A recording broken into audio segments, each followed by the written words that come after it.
بسم الله الرحمن الرحیم. السلام علیکم ورحمت الله وبرکاته. د حریت رادیو قدرمن اوریدونکو او د حریت خواله رسنیو درنو عزتمند څارونکو، سهار مو نیکمرغه. تمه ده چې ټول به راته روغ او جوړ یاست، د صحت او عافیت کالي به مو پر تن وي.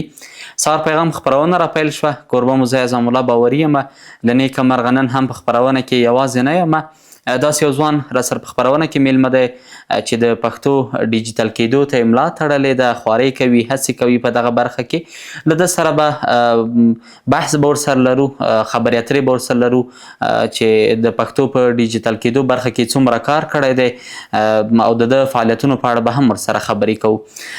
راسره ځوان قدرمن ذبیح الله شفق صاحب میلمه دی. شفق صاحب ستړی مه شئ، سهار مو نیکمرغه. ډیره مننه. سلامونه تاسې ته باوري صاحب او د حریت ټولو درنو کتونکو ته. کور مو ودان چې راودې بللم، سلامت اوسئ. ډیره زیاته مننه له تاسو قدرمن شفق صاحب. او ځای لري چې ځانګړې مننه وکړم د خپرونې له ملاتړ کوونکي افغان ټیلیکام څخه چې یو بشپړ مخابراتي شرکت دی چې په صوتي، بیسیم او انټرنیټي برخو کې قدرمنو هیوادوالو ته خدمات وړاندې کوي.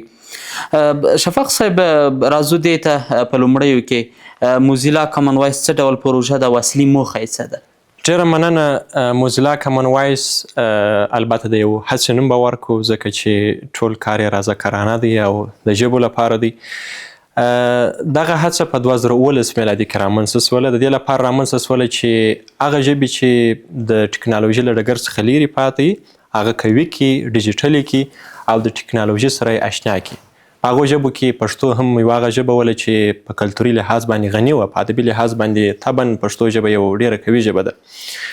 د دغې هڅې هدف دا دی چې ټولې هغه ژبې چې د نړیوالو معیارونو سره برابر نه دي، د تجارت ژبې نه دي، د تعامل ژبې نه دي او دغه راز د علومو ژبې نه دي، دغه ژبې هم د ټکنالوژي برخې وګرځېږي او نور پښتانه او د نورو ژبو ویونکي اړ نه ایستل سي چې په پردیو ژبو باندې، په انګلیسي باندې، په عربي باندې او په نورو ژبو باندې له ټکنالوژي سره تماس ونیسي.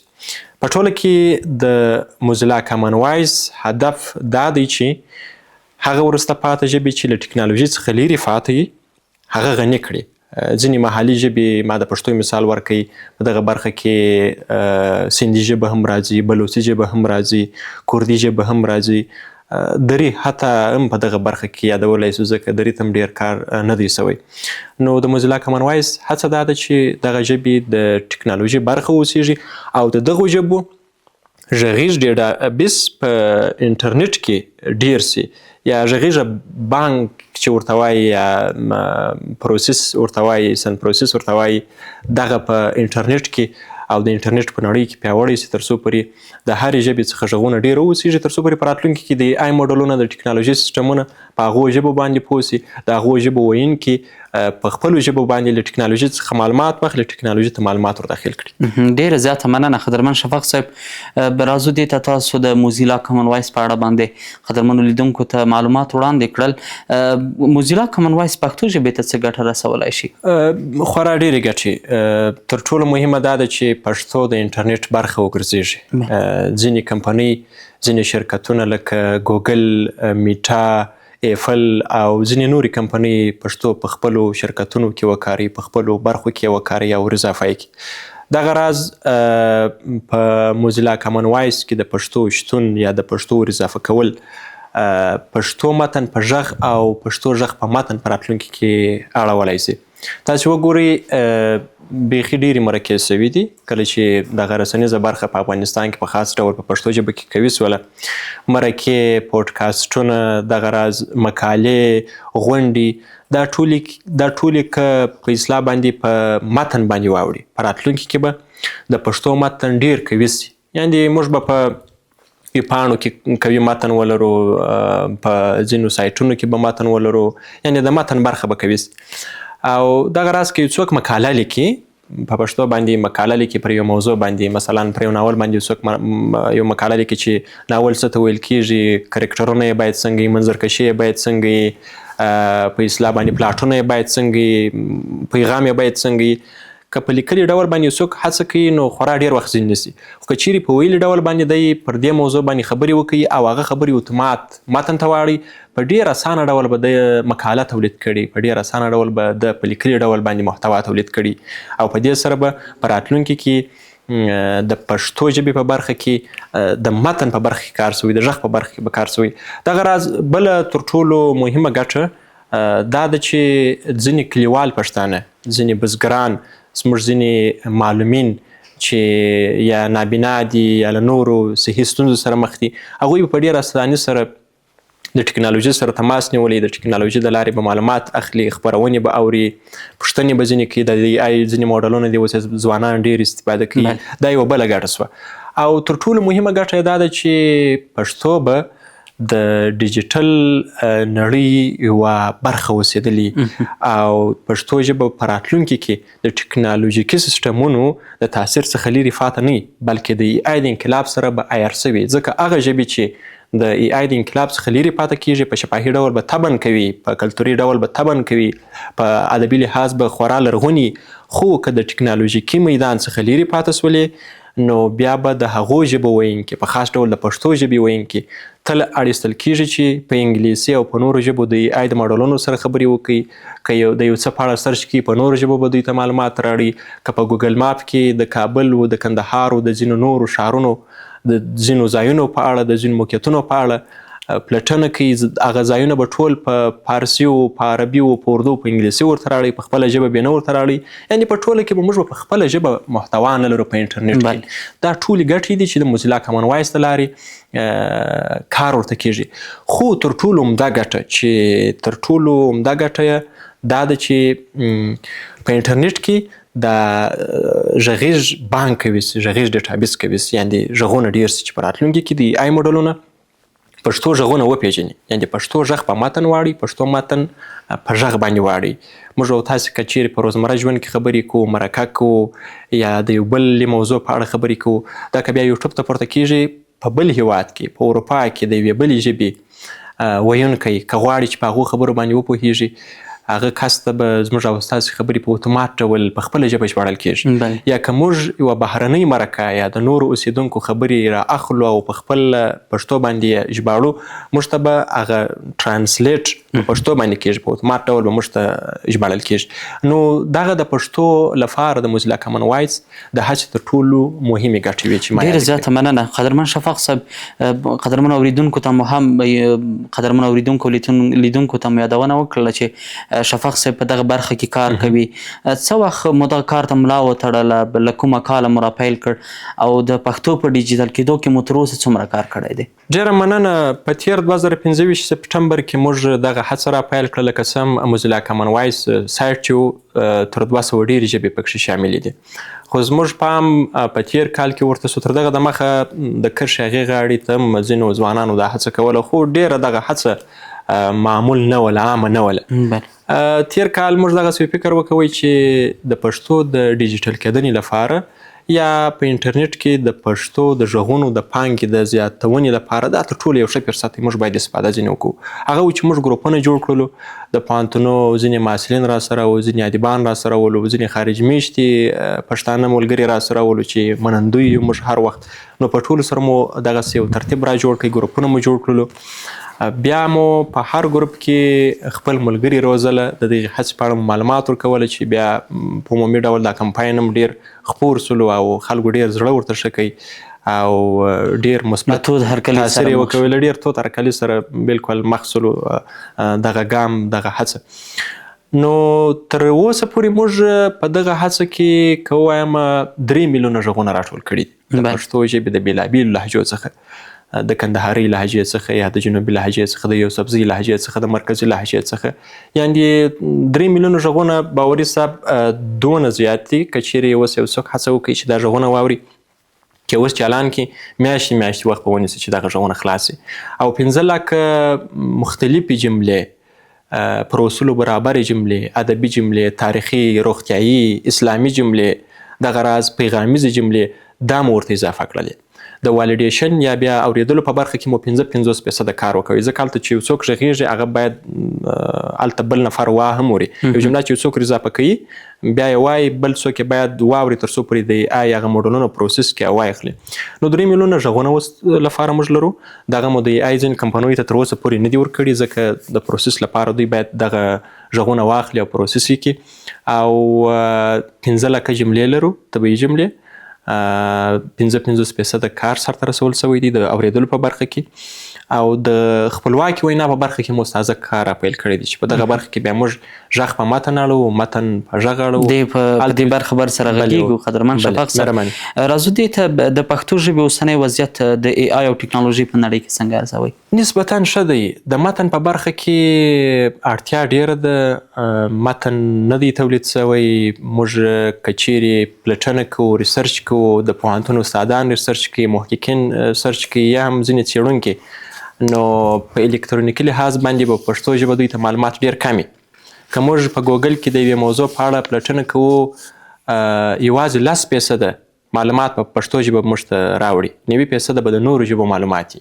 خو د غږ په برخه کې دغه 3 میلیونه غږونه چې کوم دي، که دغه استفاده سي، کیدای سي په راتلونکي کې د AI موډلونه په پښتو لهجو باندې وپوهیږي، په پښتو لهجو باندې خبرې وکړي او د پښتنو لپاره معلومات په خپل ډول باندې، په خپل تلفظ باندې تولید کړي، او پښتانه وکولای شي چې په خپله ژبه د ټکنالوژي د سیسټمونو سره عیار سي او معلومات ورداخل کړي او معلومات ځینې واوري. خو لا هم ډیر زیات کار ته اړتیا ده. په دغه برخه کې باید ډیر کار وسي، د متن په برخه کې باید کار وسي، او دغه راز ځینې موډلونه باید وروزل سي. د موډلونو د روزلو څخه مې هدف دا دی چې هر هغه اپلیکیشن چې نوی جوړیږي باید پښتو ورته اضافه سي، د پښتو غږیز بانک باید قوي سي، یعنې غږونه نور هم باید ډیر سي. یوازې موزیلا کفایت نه کوي، پر نورو برخو هم باید تمرکز وسي چې په راتلونکي کې پښتو د ټکنالوژي له ډګر څخه لیرې پاتې نشي. خو امید شته، په دغه برخه کې امید شته. په ټکنالوژي کې یوه وینا ده، یوه خبره ده، وایي کمې ژبې چې د مصنوعي ذکاوت په کوډونو او ډیټا سیټونو کې خوندي پاتې نشي، په راتلونکو څو لسیزو کې د هغو د هیرېدو خطر ډیر زیات دی. بله. طبعا ژبې به په کلتوري لحاظ باندې بډای غني به وي. اردو ژبه خو ډیره ځوانه ژبه ده، پښتو خو ډیره لرغونې ژبه ده چې تقریبا تاریخ یې 2 هجري پیړۍ ته ځي. موږ به اثار لرو، موږ به شخصیتونه لرو، موږ به اسلاف لرو، موږ به کتابونه لرو، موږ به قاموسونه لرو، لهجې به لرو. خو که د ټکنالوژي څخه موږ ژبه لیرې وساتله، نو په راتلونکو څو لسیزو کې به ځوان نسلونه په پردیو ژبه د ټکنالوژي سره اړیکه نیسي، او د ټکنالوژي سیسټمونه به زموږ په ژبه باندې نه پوهیږي. زموږ ژبه به یوازې څانډې ته په شفاهي ډول باندې پرېښودل شوي. نو ځکه په کار دا ده چې په مصنوعي نړۍ کې یا په ډیجیټل دنیا کې پښتو ته ډیر کار وسي. شفق صاحب، د پښتو بیلابیل لهجې څنګه په کامن وایس کې خوندي کیدای شي؟ ډیره مننه. د پښتو د بیلابیلو لهجو تنوع او د هغو توپیري چلن له منځه وړل په موزیلا کامن وایس کې تر ټولو یو مهم کار دی. او په موزیلا کامن وایس کې ټولې لهجې خوندي شوي دي، یعنې کوم غږونه چې موږ راټول کړي، لکه څنګه چې مخکې یادونه وسوه 3 میلیونه غږونه، دغه د یوې لهجې غږونه نه دي. دا 3 میلیونه د پښتو ژبې د مختلفو نوعو لهجو څخه، هم د ښځینه او هم د نارینه غږونو څخه دغه ډیټا سیټونه جوړ شوي دي، بیا د AI موډلونو ته وړاندې شوي دي. کله چې موږ وغواړو د پښتو ژبې ټولې لهجې د AI موډلونو ته ور داخلې کړو او د دوی تنوع وساتو، د دې لپاره د AI موډلونه د دوی توپیري چلن له منځه وړي، د کلمو توپیر سره مقایسه کوي، له هغه څخه وروسته یوه واحده بڼه راباسي. یعنې سبا به د AI یو موډل هم په کندهاري لهجه باندې خبرې کوي، هم به په مشرقي لهجه باندې، هم به په مرکزي لهجه باندې. که یو کلیوال بزګر د AI د یو موډل څخه، مثلا د جیمیني آی څخه، دغه جیمیني آی موډل اوس ډیر مشهور دی، له ده څخه که پوښتنه کوي د حاصلاتو په اړه یا د هوا په اړه یا په افغانستان کې د نفوس په اړه یا د روغتیا په اړه یو پوښتنه کوي، نو د هغه تلفظ به د لهجې غوندي څنګه چې د لهجې. یعنې زموږ هدف له لویه سره هم دغه و چې په موزیلا کې د لهجو تنوع وساتو چې یوازې د AI موډلونه یوه لهجه راونه باسي چې انحصار لاندې هغه یوه لهجه په اصطلاح باندې رامخته سي او نورې لهجې تر انحصار لاندې راسي ځکه دا د مشرقي و جنوبي ملګرو وګړو ترمنځ دغې برخې ته ډېر پام ولو خو هغه موضوع ډېره ژر حل سوله. اوس که څوک په اصطلاح باندې دا دعوه کوي چې د AI موډلونه زموږ په لهجه باندې نه پوهېږي د هغو دغه دعوې ته به موږ جواب درلودلی ځکه چې د AI موډلونه په ټولو لهجو باندې پوهېږي، هم په مشرقي لهجه هم په جنوبي لهجه. که څوک شته ورته وایي، که څوک سته ورته وایي، که څوک نسته ورته وایي، که څوک نشته ورته وایي، هېڅ ستونزه نه لري. خو د متن په برخه کې د اوس لپاره یوازې په دغه عامه لهجه باندې البته په لیکدود باندې په مرکزي لیکدود باندې د AI موډلونه متن تولیدوي ځکه متاسفانه باید ووایم چې د جنوب څخه موږ ډېر جملې داخلي نه کړلې.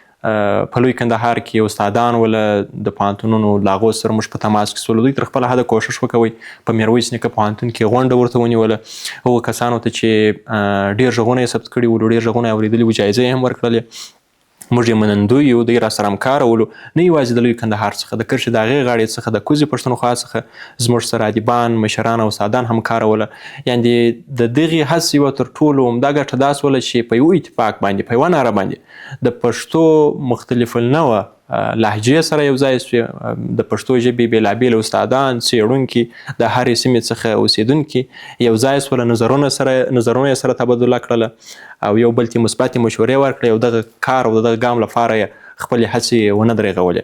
نو د لهجو تنوع چې ده خوندي ده، هم په مشرقي لهجه باندې AI موډلونه پوهېږي، هم مشرقي لهجه ورداخله ده، هم جنوبي لهجه، هره لهجه ورداخله ده ځکه دغه 3 میلیونه غږونه چې دي د هرې سیمې څخه زموږ سره یو نفر و، د وردګو څخه، د لغمان څخه، د نورو سیمو څخه، حتی دغه د کاکړو لهجه چې ده ډېره دغسې په اصطلاح باندې کشېږي. د کاکړو د سیمو څخه موږ ملګري درلود، دوستان مو درلود، هغوی هغه خپل غږونه ورداخلوله او تر ډېره پورې د موزیلا کامن وایس هغه کوم مقررات چې وله په طبیعي ډول دوی ته باید دغه لهجې ورداخله سوې وای. یعنې موږ باید ډېر رسمي ورته غږېدلي نه وای. کمې خبرې چې موږ کور کوو، په کلي کې کوو، هغسې خبرې موږ باید دوی ته کړې. بله. د غږ ثبتولو او تاییدولو پروسه څنګه ترسره کیږي؟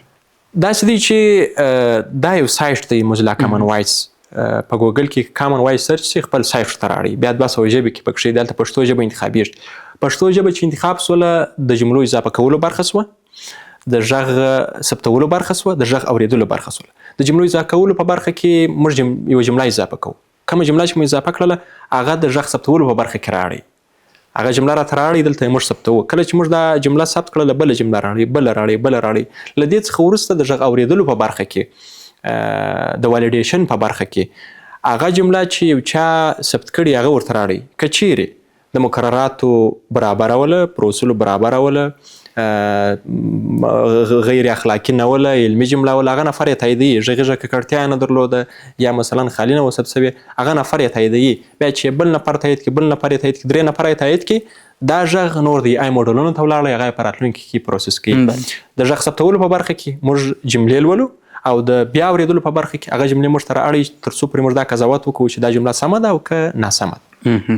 د کیفیت لرونکې غږیز ډیټا معیارونه کوم دي؟ دا ډېره مهمه برخه وه. موږ چې کله دغه هڅه راپیل کړله، موږ دې ته پام کوئ چې غږونه باید ډېر شفاف وي، ډېر بېطرف وي، ډېر مستند وي. د غږیزې ډیټا معیار تر ټولو دا دی چې په چاپېریال کې کوم ځای چې دا غږ ثبت سوی په هغه ماحول کې غږیزه ککړتیا نه وي، غلط فهمیز الفاظ نه کارول سوي او غږ سلو نه وي او دغه راز طبیعي په اصطلاح باندې ډېر تیز نه وي، نه ډېر ورو وي، په طبیعي ډول باندې ثبت سوی. تر ډېره پورې د غږیزې ډیټا د معیار په برخه کې بیا خپله د AI موډلونو هم قضاوت کوي. هغوی هغه غږونه نه اخلي چې خالي ثبت سوي یا ګډوډ یا مثلا د موټر شور او د ماشومانو ژړا او د ماشومانو خبرې پکښې راغلي، هغه غږونه د AI موډلونه نه اخلي. د AI موډلونه هغه غږونه اخلي چې طبیعي سم ثبت سوي او شفاف، هغه بیا پروسس کوي. بله. شفاق صاحب، د ځوان نسل رول د پښتو ډیجیټل کولو پرمختګ کې څومره مهم دی؟ ډېر مهم، ځکه چې ځوانان په اوسنۍ نړۍ کې په انټرنیټ کې ډېر بوخت دي. د انټرنیټ تر ټولو ډیر کارکوونکي، د ټکنالوژي تر ټولو ډیر پلټونکي ځوانان دي. دوی په دغه برخه کې مهم رول لري چې په دغه برخه کې کار وکړي، غږونه ثبت کړي، جملې ور داخلي کړي، عامه پوهاوی خپور کړي او په پوهنتونونو کې خواهش وکړي د استادانو څخه چې پر دغه موضوعاتو باندې مونوګرافونه واخلي، نور ته سیمینارونه ورکړي او یو بل وهڅوي، ځکه د دوی ګډون تر ټولو مهم دی. او زموږ د هڅې د ګډونوالو تقریبا 80% ځوانانو جوړول چې تر ډیره پورې محصلین کې پکې شوي او موږ یې منندوی. شفاق صاحب، څنګه کولی شو د پښتو ادبي اثار لکه ناولونه او کیسې د ډیجیټلي میراث برخه وګرځوو؟ ډیره مننه. کله چې موږ غږ په متن اړوو او متن په غږ باندې اړوو، په دې سره د ای آی موډلونه زموږ غږ پیژني. مثلا په یوټیوب کې کله چې موږ یو څه پورته کوو، هلته په اتومات ډول ژباړه راړي، د خبرو سره ژباړه راړي. د پښتو ادبي اثار که کتابونه یي، که اثار یي، دغه راز که ناولونه یي، که کیسې یي، که متلونه یي، که اشعار یي، د دغو د خوندیتوب لپاره په موزیلا کې یو ترتیب دا دی چې د کتابونو څخه محتوا موږ کافي کړو او د متن په توګه یې د ای آی موډلونو ته په لاس ورکړو. او دغه راز کله چې د موزیلا کامن وایس غږیز ډیټابیس کوي سي، په ډیرې اسانۍ سره به زموږ کتابونه دوی غږیز کوي، یعنې د ای آی موډلونه به یې غږیز کوي، ځکه دوی به زموږ په خبرو باندې پوهیږي، ځکه چې د متن او د غږ په برخه کې کار ورته سوی. هر کتاب چې موږ ورکوو یا د کتاب هغه محتوا او هغه لیکنه او هغه متن چې موږ ورکوو، هغه به دوی اتومات لولي. په راتلونکي کې به موږ د پښتو اثارو په برخه کې په غږیز ډول ډیر څه ترلاسه کړي. تاسو وګورئ، د علامه حبیبي صاحب اثار دي، د علامه رشاد بابا اثار دي، د استاد پسرلي اثار دي، دا په ډیجیټل برخه کې نشته. سبا که یو محصل راولاړیږي یا یو بل کس چې زموږ د ژبې او زموږ د هېواد سره تړاو نه لري، هغه ریسرچ کوي، پلټنه کوي، تحقیق کوي زموږ د اشخاصو په اړه، نو هغه خو په طبعا په همدغسې ډول باندې زموږ کتابونو ته لاسرسی نه لري، هغه خو په انټرنیټ کې سرچ کوي. موږ په دغه برخه کې هیڅ هم نه لرو. که چیرې دغه برخه کوي چې په راتلونکي کې به موږ په ډېره اسانۍ سره خپل ټول کتابونه، خپل اثار، خپل کیسې، خپل متلونه، دا به موږ غږیز کړي. یعنې په انټرنیټ کې به زموږ د اثارو غږیز ارشیف هم خوندي، په غږیز ډول به موږ خپل اثار خوندي کړي، په لیکلي ډول هم خوندي کړي دي، په غږیز ډول به هم خوندي کړي. که سبا څوک د ریسرچ په برخه کې، تحقیق په برخه کې استفاده ځینې کوي، په ډېرې اسانۍ سره به هغه وایس اوري، هغه کتاب اوري، نور به دلته دی خپله استفاده ځینې کوي. بله. شفاق صاحب، د کامن وایس ډیټا سیټ د څیړونکو پوهنتونونو لپاره کوم فرصتونه رامنځته کوي؟ ډېر فرصتونه. دوی به په اسانۍ سره تحقیق وکولی سي، دوی به په اسانۍ سره د یوې موضوع په اړه پلټنه وکولی سي. که چیرې دوی د یو اثر په اړه پلټنه کوي یا د یو اثر څخه د ماخذ په توګه استفاده کوي، په غږیز ډول به د یوه کلیک په توسط باندې له هغه کتاب څخه، له هغه اثر څخه د نړۍ په هر ګوټ کې استفاده کوي د خپل تحقیق په برخه کې. او دغه راز محصلین د مونوګراف په برخه کې ډېر استفاده ځینې کولی سي. همدارنګه په ډیجیټل برخه کې چې کله زموږ غږیز ډیټابیس کوي سي، دوی به د اثارو په بیا وډونکي یا په اصلاح باندې کله چې دوی لیکلې محتوا تولیدوي، په دغه برخه کې به دوی ډېر ښه استفاده ځینې وکړي. کله چې پر یوه مقاله باندې یو څوک کار کوي، هغه به په غږیز ډول وایي، بیا به هغه په مقاله باندې بدلوي، یعنې متن به په غږ باندې اړوي او غږ به په متن باندې اړوي. مثلا د یوې موضوع په اړه په لیکلي ډول باندې څه نه وي، په غږیز ډول یو چا بحث ورباندې کړي، 2 نفرو پر یو موضوع باندې بحث کړي، یو استاد، یو څېړونکی غواړي چې د هغې موضوع په اړه پوه سي او د ماخذ په توګه استفاده ځینې وکړي، دی به هغه مرکه په اتومات ډول متن ته اړوي او له متن څخه به دوی ماخذ په ډول استفاده کوي. یعنې د موزیلا کامن وایس دغه هڅه چې ده او د پښتو د ډیجیټل کېدنې څخه وروسته په تحقیق او دغه راز په څېړنه کې د استادانو، څېړونکو، محققینو سره ډیره مرسته کوي. ډیرې اسانتیاوې به د تحقیق په برخه کې، په خاص ډول د الکترونیکي تحقیق په برخه کې به ډیرې اسانتیاوې رامنځته کړي چې د نړۍ په هر ګوټ کې څوک وغواړي پر یوې موضوع باندې، پر یوې برخې باندې ریسرچ کوي، څېړنه کوي، دته به مواد ډیر په اسانۍ سره پیدا سي، ډیر په اسانۍ سره به دوی وکولی سي چې د یوې موضوع په اړه ماخذونه واخلي او بیا خپل برداشت، خپل نظر او خپله څېړنه ورباندې وکړي. ډېره زیاته مننه. د غږ په متن او متن په غږ بدلولو ټکنالوژي څه ده او په کوم برخو کې کارول کیږي؟ دا ډیره مهمه برخه ده. دا اوس چې د خپلواکې وینا برخه اضافه شوې ده، په دغه برخه کې موږ متن په غږ اړوو، غږ په متن اړوو. تاسې وګورئ څه غونډې چې شوي دي، څه مرکې چې شوي دي، یا څه مقالې چې خپرې شوي دي، دا که چیرې په متن باندې واوړي، دا به په راتلونکي کې د پښتو متن ډیر غني کړي. یعنې اوس په ویبپاڼو کې مخکې مې یادونه وسوه، موږ ډیر څه نه لرو، ډیرې مقالې نه لرو. که د یوې موضوع په اړه یو څوک ریسرچ کوي، د یوې طبي موضوع په اړه، په خاص ډول د ساینسي موضوعاتو په اړه، د فضایي ساینس په اړه که یو څوک ریسرچ کوي، نو په ګوګل کې به 5% یا هم 10% مواد په پښتو وي. په نورو ژبه به نور معلومات چې پښتون باړل کیږي چې په نورو ژبه باندې معلومات واخلي.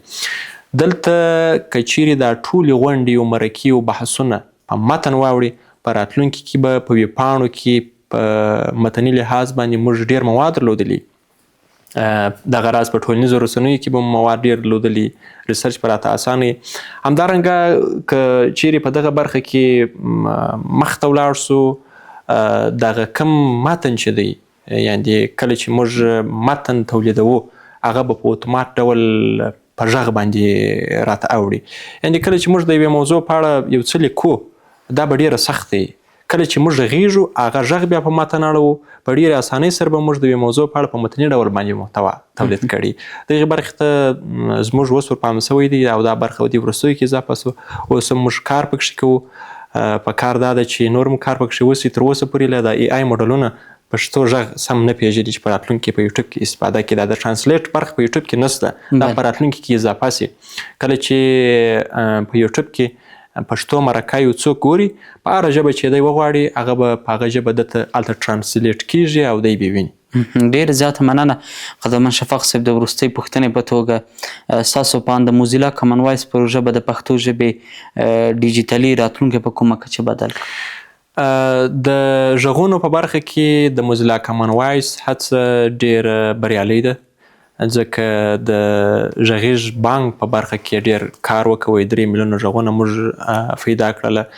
دا هڅه په دې معنا نه ده چې پښتو به نو یو دم ډیجیټل سي. د پښتو د ډیجیټل کېدنې لپاره ډېر کار پکار دی، ځکه ژبه په ویلو او پوهولو او راپوهولو باندې نه ډیجیټل کیږي. ژبه په مارکیټینګ باندې قوي کیږي، ژبه په اصلاح باندې، په نړیواله ډیپلوماسي باندې قوي کیږي. ژبه ډېر اړخونه لري چې ژبه ډیجیټل سي او د ټکنالوژي برخه اوسیږي.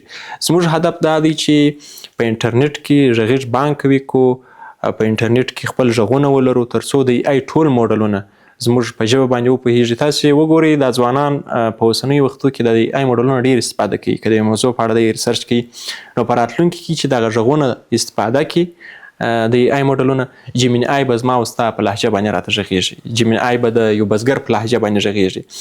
یو نابینا چې نشي کولی لوستل وکړي، دی به په ډېرې اسانۍ سره د یوې موضوع په اړه د ای آی د یو موډل څخه معلومات اخلي، خپل نظر به ورسره شریک کړي، خپرونې به ځینې اوري، درسونه به ځینې اوري په اصلاح باندې په دغه برخه کې. نو تر اوسه پورې د موزیلا کامن وایس هڅه د پښتو د ډیجیټل کېدنې په برخه کې پر غږونو باندې ولاړه ده. موږ 3 میلیونه غږونه لرو. که چیرې دا 3 میلیونه غږونه د ای آی یوه کمپنۍ استفاده کړي، په راتلونکي کې به د پښتو د ډیجیټل کېدنې فیصدي ډېره سي او نور به هم ورته وهڅېږي. ډېرې زیاته مننه قدرمن شفق صاحب چې خپرونې ته راغلی او ګډون مو راسره وکړ. ډېره مننه ستاسې څخه او د هوریت د ټولو تخنیکي همکارانو او لیدونکو څخه. کور مو ودان چې راوموبللم، سلامت اوسئ، ښې چارې. ډېره زیاته مننه. بیا هم ځای لري چې ځانګړې مننه وکړم د خپرونې له ملاتړ کوونکي افغان ټیلیکام څخه چې یو بشپړ مخابراتي شرکت دی چې په صوتي، بي سیم او انټرنیټي برخو کې درنو هیوادوالو ته خدمات وړاندې کوي. درنو قدرمنو لیدونکو او اورېدونکو، له تاسو نه هم مننه چې خپرونه مو تر دې دمه راسره واورېدله او راسره ومو کتله. تر بیا بلې خپرونې چې یو بل قدرمن میلمه سره به ستاسو په درانه چوپړ کې را حاضرېږو، په لوی او سپېڅلي خدای تعالی مو سپارم. خدای تعالی مو مل شه.